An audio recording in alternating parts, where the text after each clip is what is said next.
Jua-jua, horas majua-jua. Selamat datang teman-teman di Plut Podcast PK UMKM. Di sini kita akan mengeksplorasi topik-topik yang menarik dan relevan terkait dunia UMKM dan kewirausahaan. Saya Tio Tapianta Togatorop yang akan menemani teman-teman semuanya untuk mengeksplorasi seputar dunia UMKM di Kabupaten Dairi. Tentu saya tidak sendiri, di sini sudah hadir bersama saya Bapak Kepala Dinas Perindustrian Perdagangan Kabupaten Dairi, Bapak Iwan Taruna Beruto. Jua-jua, horas, jua-jua. Ya, sebelum kita mulai, jangan lupa follow dan subscribe kami di channel YouTube UPT Plut Dairi. Dan follow kami juga di media sosial UPT Plut yang ada di bawah ini, agar teman-teman sekalian tidak ketinggalan episode-episode menarik lainnya.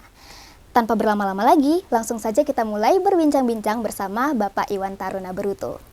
Halo Bapak. Halo. Apa kabar Pak? Alhamdulillah sehat, Jo. Sehat ya Pak ya. Kelihatannya makin segar nih Pak. Makin muda sepertinya kelihatannya Pak. Ya, alhamdulillah. Iya. Pak, hari ini kita akan berbicara seputar dunia UMKM di Kabupaten Dairi nih Pak. Nah, UMKM ini sendiri Pak dikatakan sebagai fondasi perekonomian di banyak negara, termasuk di Indonesia Pak, khususnya di Kabupaten Dairi Pak. Nah, UMKM ini merupakan bagian penting dari struktur ekonomi. Tapi ngomong-ngomong nih Pak, sebenarnya UMKM itu sendiri apa sih Pak? Mungkin Bapak Iwan bisa menjelaskan ke teman-teman yang ada di rumah. Terima kasih Tio. Terima kasih kepada teman-teman semua. UMKM sendiri singkatan dari usaha mikro kecil menengah. Kemudian selain sebagai salah satu fondasi utama perekonomian, itu UMKM juga merupakan salah satu inovasi untuk penciptaan lapangan kerja. Itu disebutkan pada Undang-Undang Nomor 11 Tahun 2020, yaitu Undang-Undang Cipta Kerja. Mungkin itu kalau untuk UMKM secara singkatannya. Oh, seperti itu ya Pak. Ya. Berarti UMKM ini bermanfaat sekali ya Pak ya, bisa menjadi inovasi untuk pelaku-pelaku usaha kecil, mikro gitu ya Pak ya, dan memberikan peluang untuk teman-teman mungkin di rumah masyarakat Dairi yang ingin memulai membuka lapangan kerja gitu ya Pak ya. Iya. Nah, untuk UMKM ini sendiri Pak, apakah semua pelaku-pelaku usaha itu dapat dikatakan UMKM atau ada pengelompokan atau kriterianya seperti apa Pak? Mungkin Bapak bisa menjelaskan Pak. Baik, terima kasih Tio. UMKM itu sendiri kan usaha, ada yang mikro, kemudian ada yang klasifikasi kecil, ada yang klasifikasi menengah. Untuk Kabupaten Dairi saat ini, secara data yang kita miliki, bahwasanya ada kelompok UMKM di Kabupaten Dairi itu sebanyak 21.080 pelaku usaha. Nah, untuk klasifikasinya sendiri, kalau untuk usaha kategori mikro, itu untuk usaha yang nilai omsetnya itu 1 miliar ke bawah. Nah, kalau untuk klasifikasi kecil, itu nilai omsetnya itu rata-rata sampai 2 miliar. Kemudian usaha menengah 2 miliar ke atas. Baru kemudian kita mengenal ada usaha yang klasifikasinya usaha besar. Seperti itu Tio kira-kira. Wah, ternyata banyak juga ya Pak ya kriterianya ya. Berarti nggak semua pelaku usaha itu dapat dikatakan UMKM gitu ya Pak. Ada pengelompokan-pengelompokan tersendiri seperti itu ya Pak. Jadi UMKM itu sudah satu kumpulannya. Jadi usaha kecil, usaha kecil, mikro, menengah kan seperti itu ya. Jadi di situ kemudian terbagilah mereka itu dari 21.031 tadi itu dibagi. Ada yang klasifikasi mikro, ada yang kecil, kemudian ada yang menengah. Kira-kira seperti itu. Nah, mereka dibedakan berdasarkan aset yang mereka miliki, kemudian ada juga berdasarkan omset yang mereka dapatkan dari hasil usaha yang mereka lakukan. Kira-kira begitu kalau untuk klasifikasi dari UMKM tadi. Oh, baik Pak. Sesuai dengan pengelompokan UMKM yang tadi sudah Bapak jelaskan, boleh dikatakan UMKM yang ada di Kabupaten Dairi ini mayoritas usaha mikro bahkan ultra mikro ya Pak, atau seperti apa? Iya. Jadi kalau sesuai data yang kita miliki terakhir di tahun 2023 yang lalu, kita bersama-sama dengan statistik kan melakukan pendataan. Kemudian kita sebut namanya SIDT. SIDT itu salah satu big data terkait UMKM di Kabupaten Dairi, dan hasil yang kita dapatkan itu dari 21.000 yang 30 tadi, ternyata itu hampir 93% itu klasifikasinya mikro. Hanya sekitar 6, sekian atau sampai 7% lah yang sudah klasifikasi dia usaha klasifikasi kecil dan menengah bahkan besar. Tapi 93% itu kategorinya mikro. Ya. Baik Pak. Nah kemudian Pak, kita beranjak dulu nih sebentar. Kita kembali ke masa lalu Pak.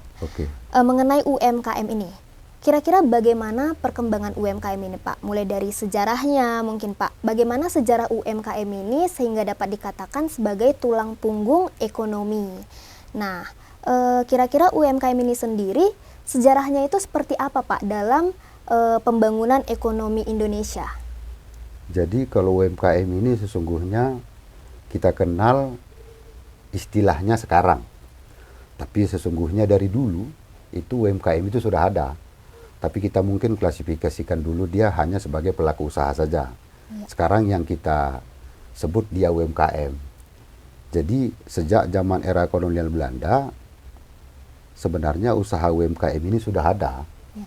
Sudah ada artinya ada yang membuka dalam bentuk misalkan rumah makan kecil di desa, itu juga klasifikasinya seperti yang kita sebutkan tadi. Kemudian sejak zaman kemerdekaan di tahun 45, ketika pemerintah Republik Indonesia fokus untuk pembangunan dan pemberdayaan kepada para pelaku usaha, maka diklasifikasikanlah UMKM tadi.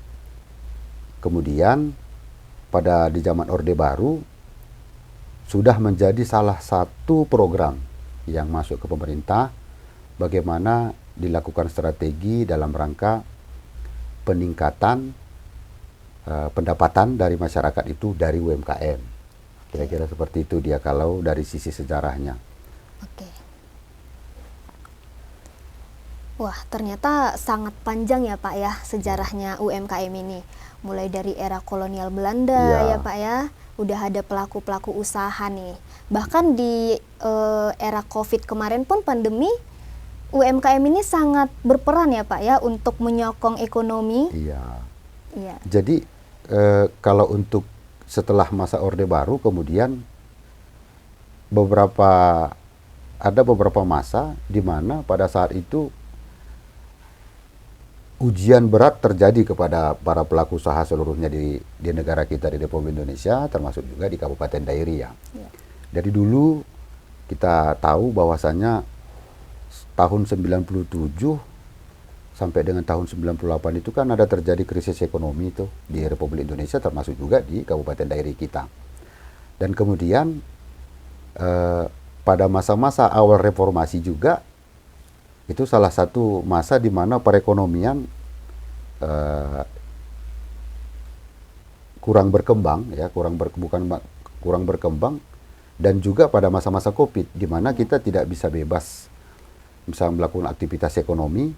Tapi di 3 masa ini ternyata UMKM ini bisa bertahan.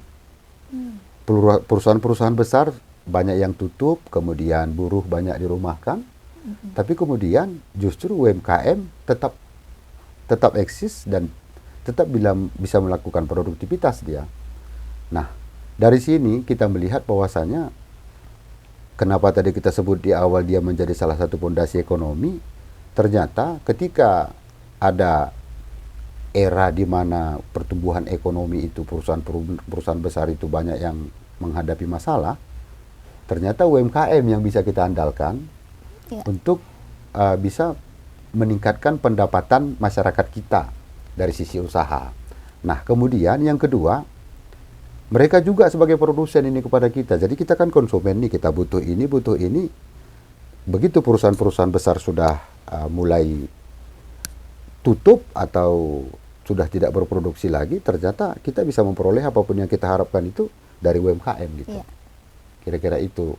Kalau untuk ketahanan UMKM termasuk juga di kita di Kabupaten Dairi.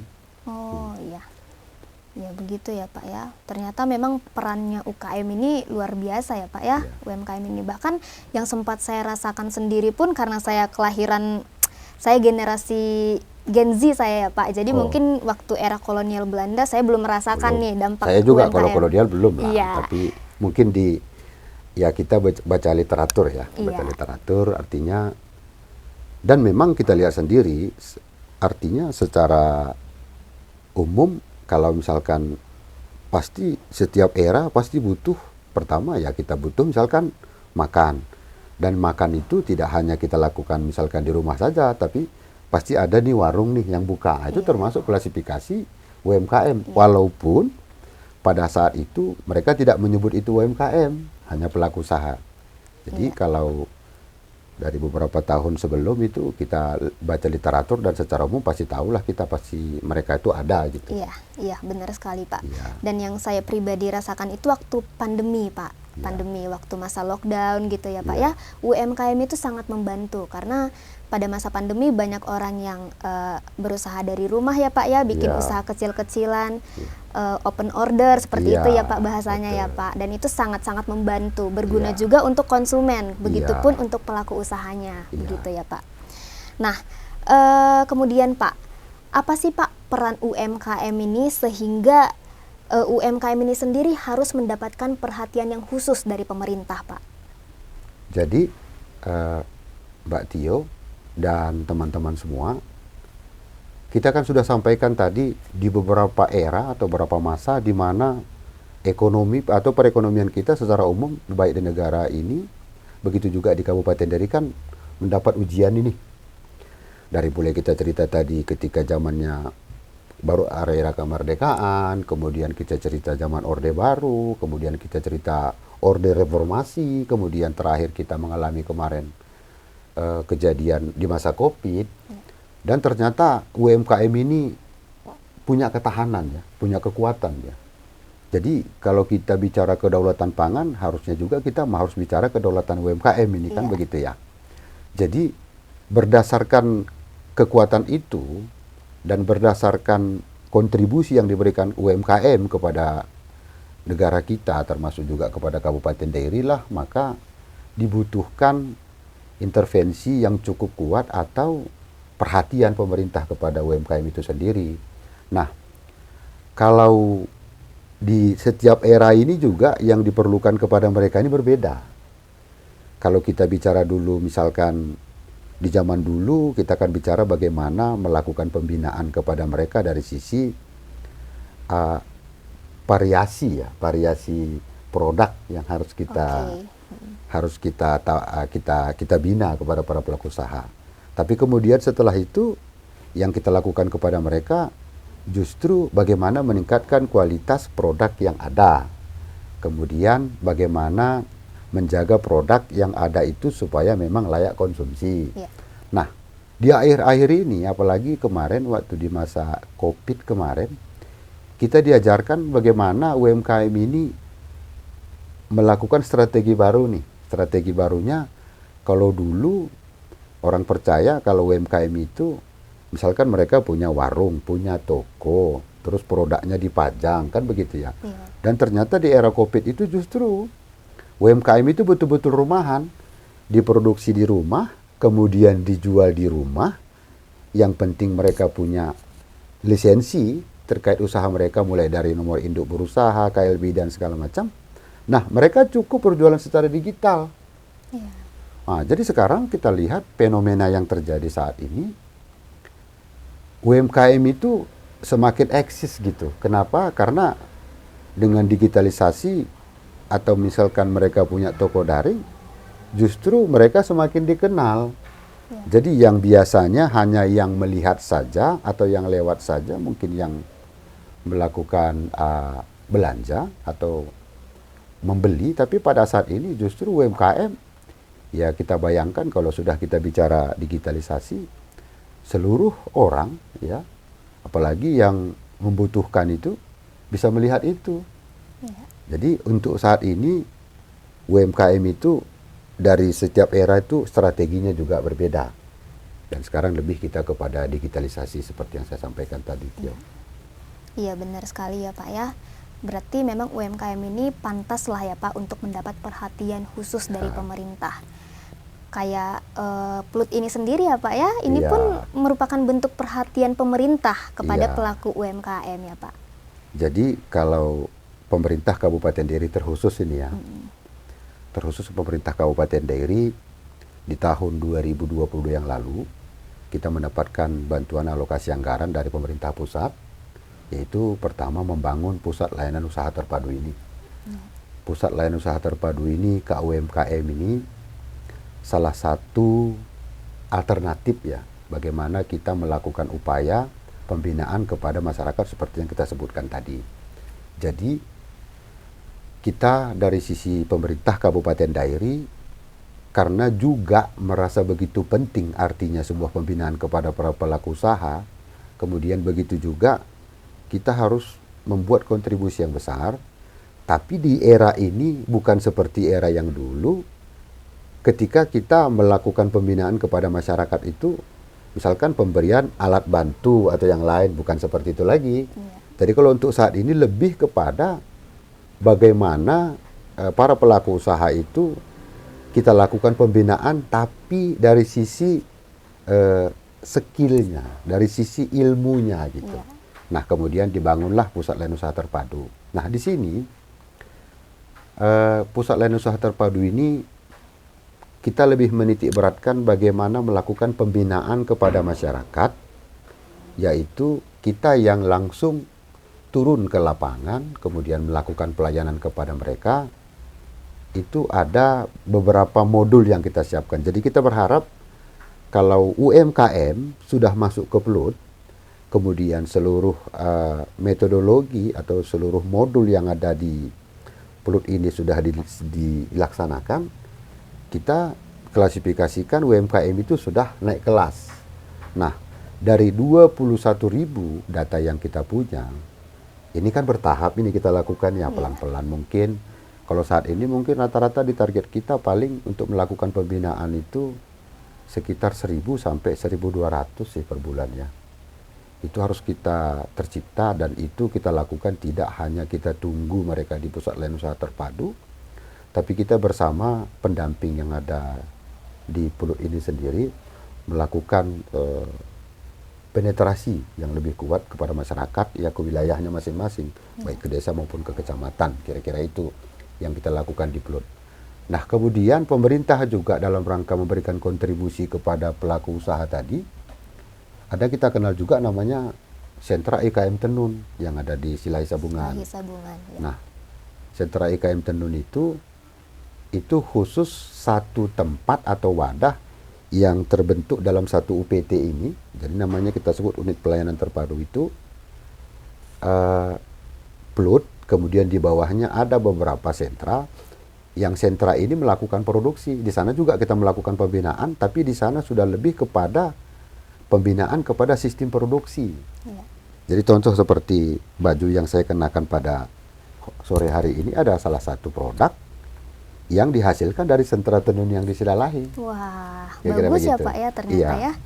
Dan kita berharap kita setelah kita produksi seperti ini, baru kemudian Plut lah yang melakukan pembinaan bagaimana sih yang harus dilakukan setelah itu dalam rangka untuk memasarkan itu, kan seperti itu. Satu lagi kita juga punya sentra untuk IKM kopi. Jadi sentra IKM kopi juga salah satu tempat atau wadah yang dibangun oleh pemerintah pada tahun 2023 yang lalu. Itu sentra IKM kopi itu ada di Sibarung-Barung, di Bintang Hulu. Jadi fungsi dari sentra itu sendiri, pertama kita berharap sentra ini menjadi salah satu pusat produksi kopi ya. Tapi yang kita harapkan itu pusat produksi kopi, tapi pusat produksi kopi yang memang kalau kita kenal, kalau di dunia kopi kita sebut specialty ya, atau kopi yang sudah memang terstandarisasi ya, kira-kira begitu.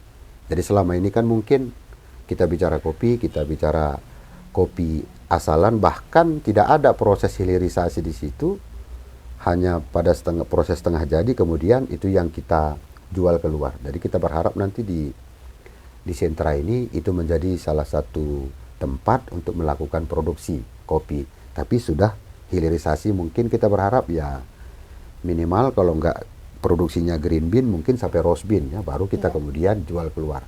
Nah yang kedua fungsinya juga kita berharap ini menjadi salah satu tempat untuk kita melakukan research and development kopi ya. Artinya selama ini kan kebutuhan kopi ini kan harus dilakukan riset ini, dan kita sudah melakukan pendekatan ke beberapa universitas atau sekolah-sekolah yang fokus kepada kopi. Kita berharap nanti ya kita akan melakukan semacam pengembangan lah ya, pengembangan kopi dari sisi processingnya gitu. Ya. Jadi mungkin dari sisi budidaya sudah ditangani oleh kawan-kawan dari Dinas Pertanian, tapi kemudian dari sisi processing, bagaimana kita membuat fine robusta, honey robusta, kemudian kita bercerita tentang sistem full wash, atau mungkin kita semi wash, atau mungkin wine kopi, kan seperti itu. Nanti kita juga melakukan pengembangan di situ. Nah yang selanjutnya, kita berharap nanti kalau misalkan ada buyer, ya kita berharap di sini jadi pusat tradingnya gitu. Jadi ini kan ada gedung, ada produksi, terus ada SOP, kemudian di sekitarnya ada kebun kopi. Jadi kalau misalkan kita mau menyampaikan kepada buyer yang ada di luar, buyer kopi, inilah kopinya Dairi gitu. Inilah kopinya Dairi, beginilah kesiapan untuk itu. Jadi mudah-mudahan ke depan kita berharap ada buyer yang memang serius, kemudian mereka yang membeli hasil dari sentra kopi Barong-Barong. Jadi ketiga ini kita punya bagaimana strategi, kemudian kita juga punya tempat-tempat yang sudah secara langsung memproduksi, kira-kira begitu. Itu upaya yang dilakukan pemerintah Kabupaten Dairi untuk penanganan kepada UMKM tadi. Wah, luar biasa ya Pak ya, setelah mendengar penjelasan dari Bapak tadi, bagaimana perhatiannya pemerintah Kabupaten Dairi kepada pelaku UMKM di Kabupaten Dairi ini sendiri, luar biasa sih Pak, luar biasa. Wah, kita sudah banyak sekali ya Pak berbincang, mulai dari awal tadi apa itu UMKM, kemudian bagaimana sejarahnya UMKM, apa perannya UMKM itu sendiri, sudah sangat panjang ya Pak perbincangan kita.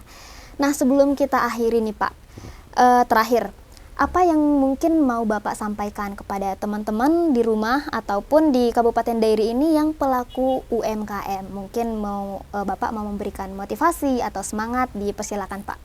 Baik, terima kasih Tio, terima kasih kepada teman-teman semua.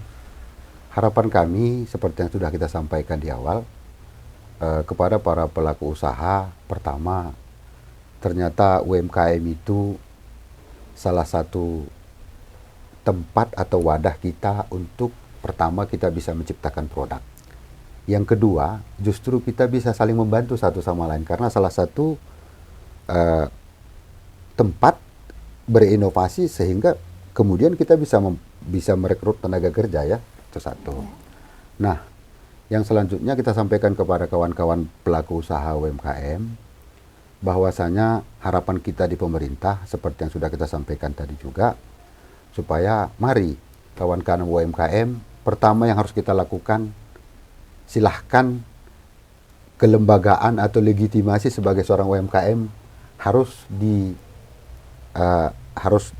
ada gitu. Jadi jangan nanti ke depan UMKM data 21.000, tapi ternyata dari 21.000 sampai saat ini sekitar 8.000-an yang baru masuk OSS. Jadi toh untuk membuat kelembagaan atau nomor induk berusaha itu nggak berbayar kan, free. Jadi kita minta kepada kawan-kawan, ayo kalau misalkan ada waktu atau memang serius untuk menangani UMKM, mari daftarkan diri Anda menjadi pelaku-pelaku usaha yang sudah terlegitimasi dalam bentuk NIB. Atau nanti mungkin ada jadwal dari kita, dari PLUD, kapan kita akan langsung ke wilayah Bapak, Ibu, atau teman-teman semua untuk melakukan proses perizinan tadi, supaya seluruh usaha UMKM yang ada di Kabupaten Dairi itu tidak lagi kita bisa kategorikan tidak terdata di kita.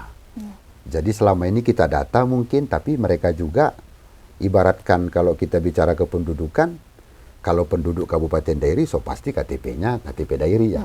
Begitu juga kalau UMKM. Kalau UMKM Dairi, seyogianya mereka punya NIB, kira-kira gitu. Jadi mari, kemudian tetaplah semangat. Zaman sudah membuktikan kepada kita semua, walaupun pada era tersulit di pemerintahan dari sisi perekonomian, tapi UMKM tetap eksis. Dan itu salah satu upaya kita bagaimana meningkatkan pendapatan kepada pelaku usaha, begitu juga keluarga dari sisi UMKM.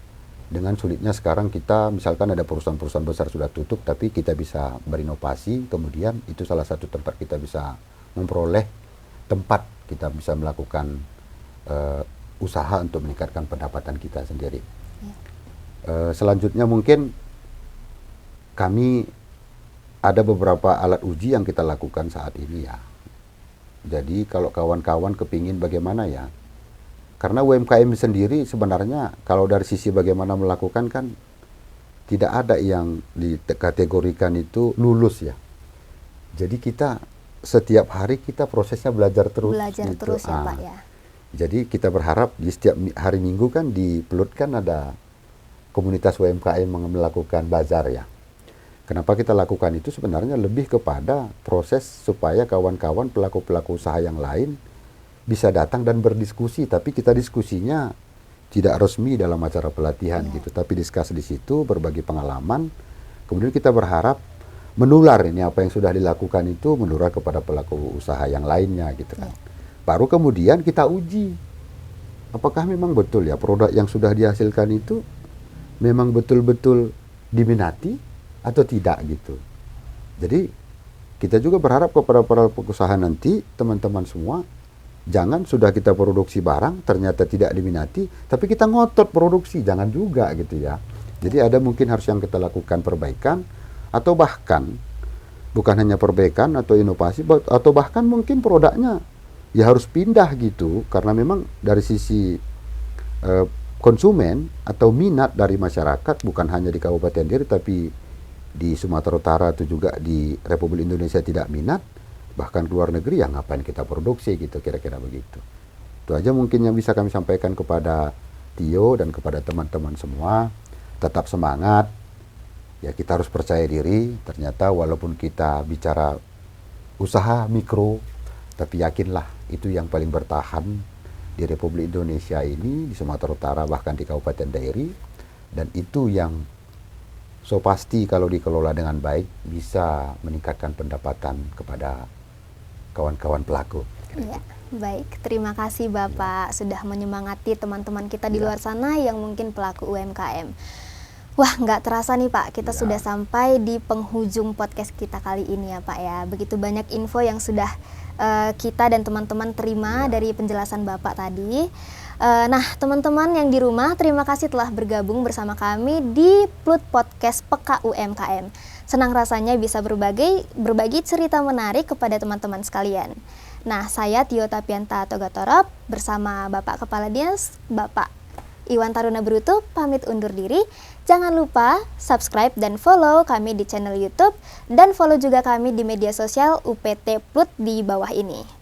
Dan buat teman-teman yang di rumah, jika kalian punya pertanyaan ataupun cerita menarik yang ingin kalian bagikan, jangan ragu untuk membagikannya kepada kami. Kami selalu terbuka untuk mendengarkan pengalaman dan cerita menarik dari teman-teman semuanya. Kami pamit undur diri, sampai jumpa di Plut Podcast edisi berikutnya. Jua-jua, horas, menjua-jua.